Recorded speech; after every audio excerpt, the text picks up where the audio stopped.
Everyone wants to slowly sit back down. Do that. That's good for your health, by the way. You need to stand up like that 32 times a day minimum, okay? That will help with blood sugar control and everything else. How many? 32 times. Now, isn't that crazy? Would you sit there and count that during the day? Yeah, I did it once. And I counted 35 times. I consciously counted it. So anyway, getting blood sugars under control may seem like an impossible task, but help is on the way. So what I want to talk to you in the next few minutes has to do with stress, the effect of stress on our lives. And one of the things that we see here is these are 3 different strategies you can use to handle stress. What? Sleep, gratitude, and water. And the big culprit in all of this is stress hormones, okay? And so what we're going to do, we're going to start off tonight with gratitude. And then we're going to go to sleep and water and one other next time we meet. So, do you think, is this stressful? I want you to look at this. And I'm going to go over the effects of stress and how it affects your blood sugars and your diabetes management here in just a second. But does this look stressful to you? We are now hearing the urgent 911 call made by the guy clinging to the hood of a car and then speeds down the highway at 70 miles an hour.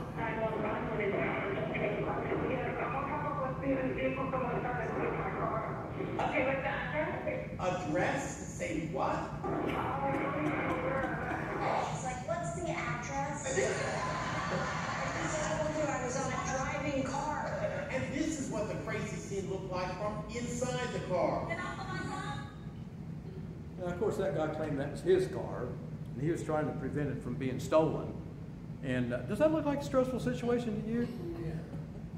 Now think about this. Have you ever been going down Highway 9? I mean, I don't know if you go down Highway 9 or not, but I know Paul and Carolyn. Do you come down Sooner Road? No, we came down Sunny Lane today.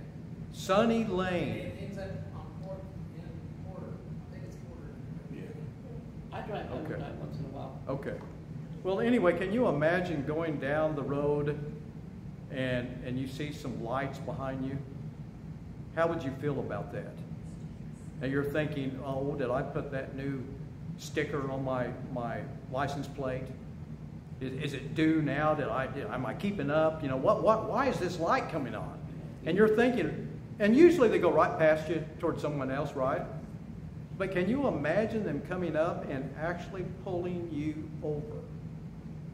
Now, how would that affect you? Well, someone has said that how that affects you is that your heart is pounding, you're trembling, your throat is dry.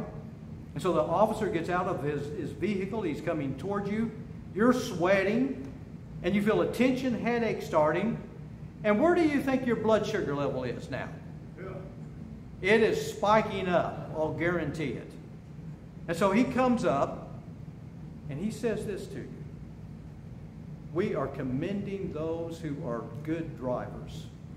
And we've partnered with restaurants in this community to give gift cards for those who are driving good.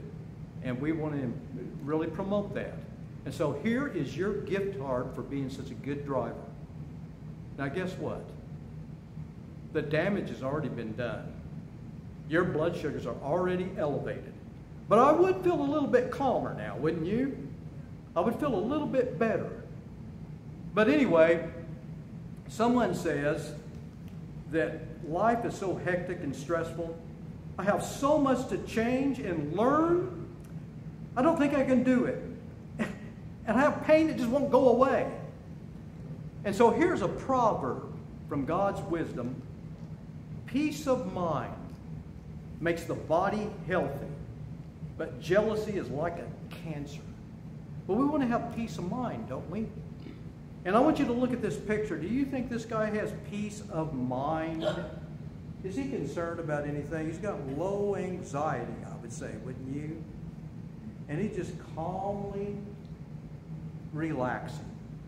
I wouldn't want to be relaxing there, though, would you? Now, this guy does have peace of mind, but stress does affect blood sugar levels. I don't know if you've ever been to Silver Dollar City, but I went to Silver Dollar City with my family, and we ate a little bit. 2 hours later, we're coming up to this giant swing. And my two sons, they want to get on that thing. You know, it's a big old swing. And they strap you in. And so I have one son on one side and one son on the other. They're grown, full-grown sons. But before we get up there, I say, hey, Debbie, my wife, you know, I feel weak. I feel weak. You know, let me check my blood sugar. Well, I didn't have a sensor back in those days. I pricked my finger. Now, I thought I was weak. I was 162. So I said, oh, I'm okay. I'll go ahead and get on. And so I got on, and it just lasts for a couple of minutes. And when I got off, I was kind of putting on, kind of staggering off, you know. But I still felt kind of weak.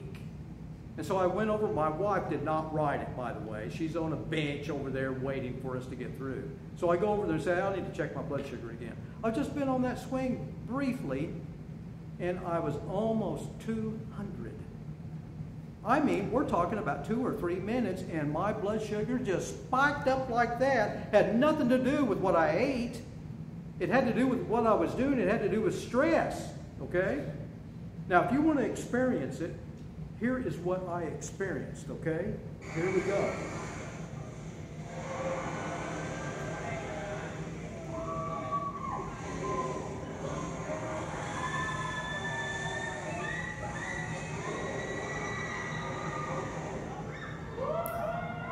I was just having fun, yelling and stuff like that too.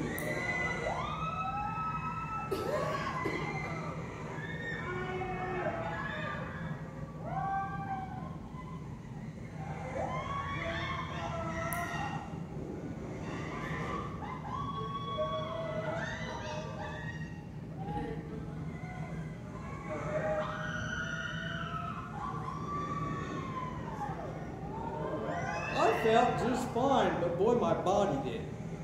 My body was being stressed out.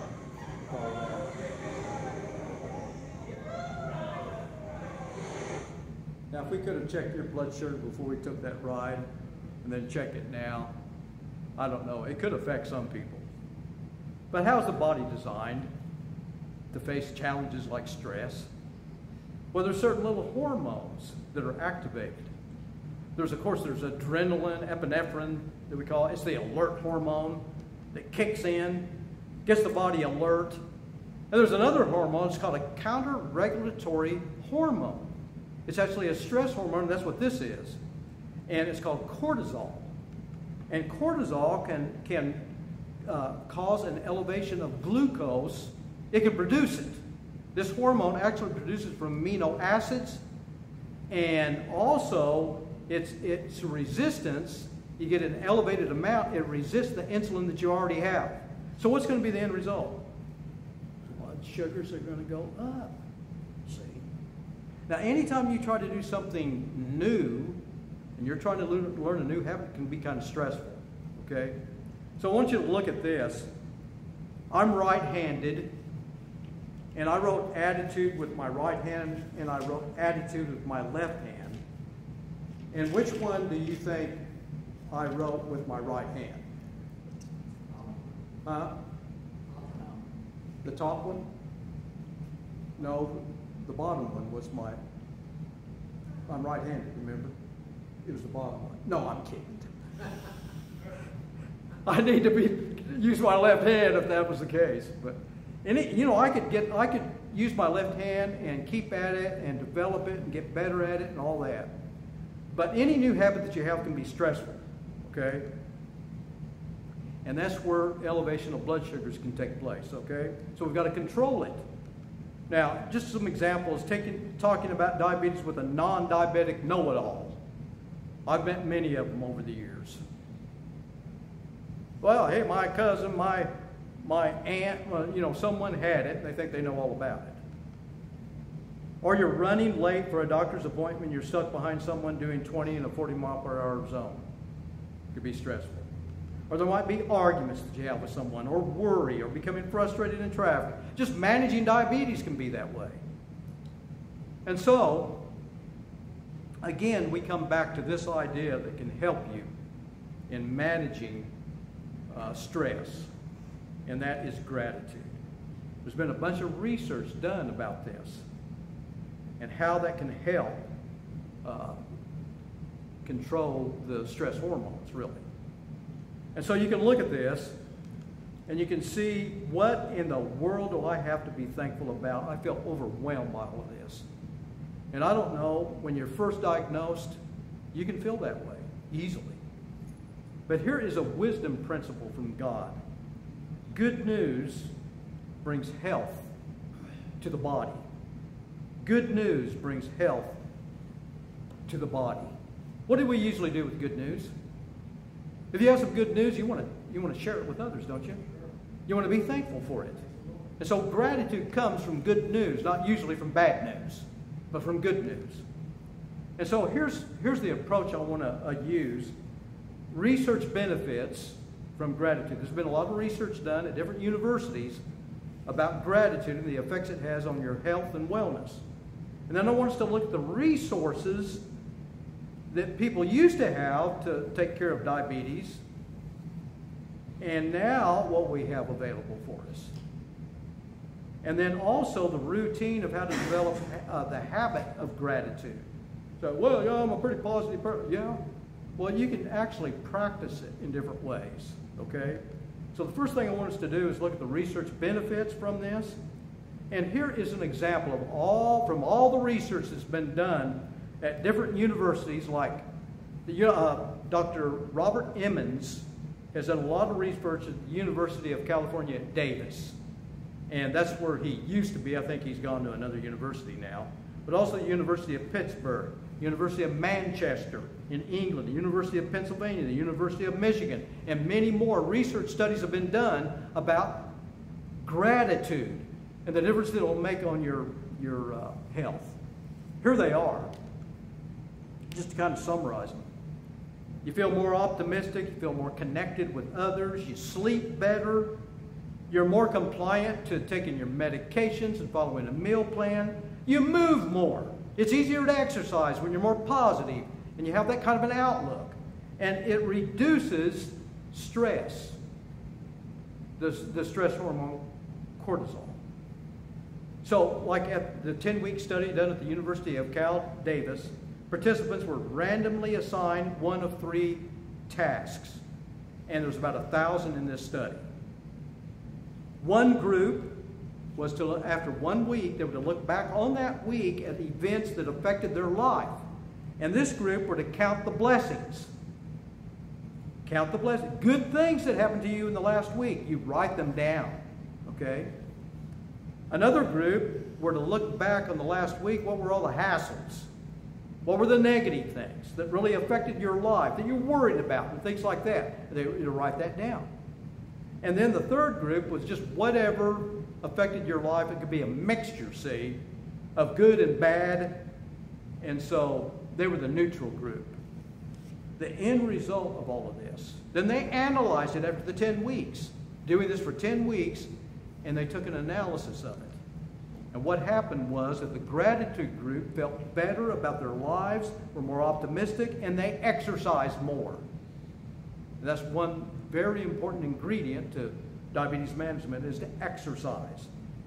A second study done on a daily basis led to a greater increase in gratitude than the weekly practice. So practice it on a daily basis, okay? Can you look back on the day before and figure out 5 good things that happened to you yesterday? Or you could do it at the end of the day and look back on the day and think of 5 good things that happened. Yeah, that would be a practice of it. A grateful heart is a grateful heart, a healthy heart. The University of Pittsburgh, they did this study with 119 heart transplant recipients. They did a study on gratitude for them and the difference that it would make in their lives. Thankfulness was also predictive of a better compliance with a meal plan and medications for that group. The practice of gratitude. Now, what do? I want to give you a test for gratitude. awareness, okay? Now you follow this test. Look at it. Follow the instructions that are given here, okay? This is an awareness test. How many passes does the team in white make? Go!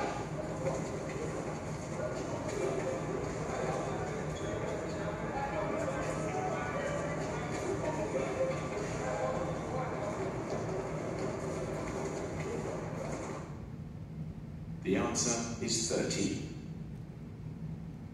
But did you see the moonwalking bear?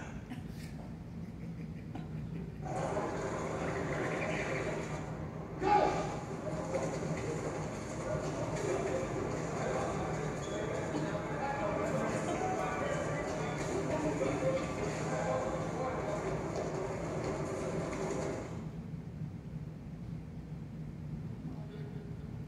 Did everyone get the right count to start with? Did everyone get the moonwalking bear also? What? I mean, that was good if you saw the moonwalking bell as you were counting the number of passes that were being made. But if you were counting, it was hard to see that bear, moonwalking bear, because you were counting 1, 2, 3, 4, 5. That was your focus. Your focus was not on anything else. And that's how it is so often. Different events in our life that we keep our focus on them, and they could be bad things. I've heard it said that our minds are like Velcro for negative things, and for positive, good things are like Teflon. They don't even last. We don't even think about them.